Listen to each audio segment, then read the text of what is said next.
ก็คือว่าทักทายสวัสดีอาหารเที่ยงมีเมนูแซ่บๆเพื่อน Facebook TikTok พอมื้อนี้มีพักเขาสามัคคีพี่น้องเด้อพี่น้องเด้อมื้อนี้จะยาวมีอาหารดีๆนี่ผู้จัดการแซ่บๆนี่ก้อยแบะแล้วก็พวกมีผู้จัดการพักเขาอันนี้ถือว่าเป็นงานสร้างสรรค์พักเขาสามัคคี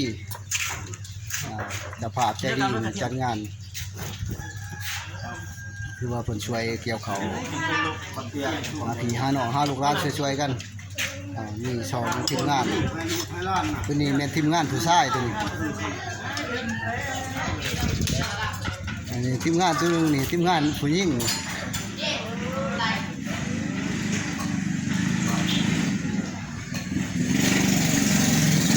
อาหารเยอะมีมาเพียเนาะมาเพียเนาะมาเพียคนอยู่ทีมงานนี่มาช่วยสามัคคีเกี่ยวเขาพี่น้องเพราะว่าเขาลงดินแห้งเลยกันหาลูกหาล้านช่วย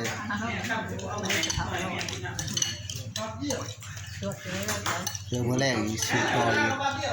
ก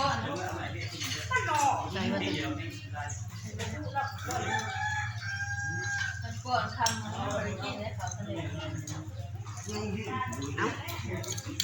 รถมีรถมีราคาแรงเขาก็เราก็บ้ามันคนสาว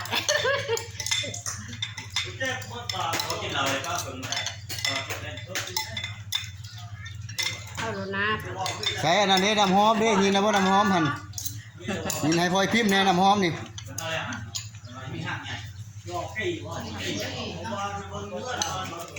กินดอกไปลงกินตอนเดียวเช้า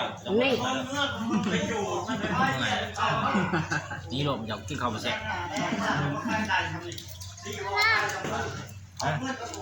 ช่องนี่มันช่อง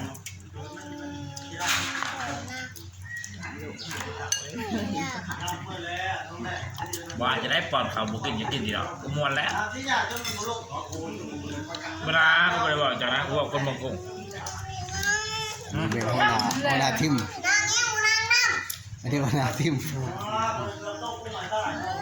นี่หัวหน้าทีมนี่เรื่องนี่หัวหน้าทีมข่าวเริ่มมากินข่าวมา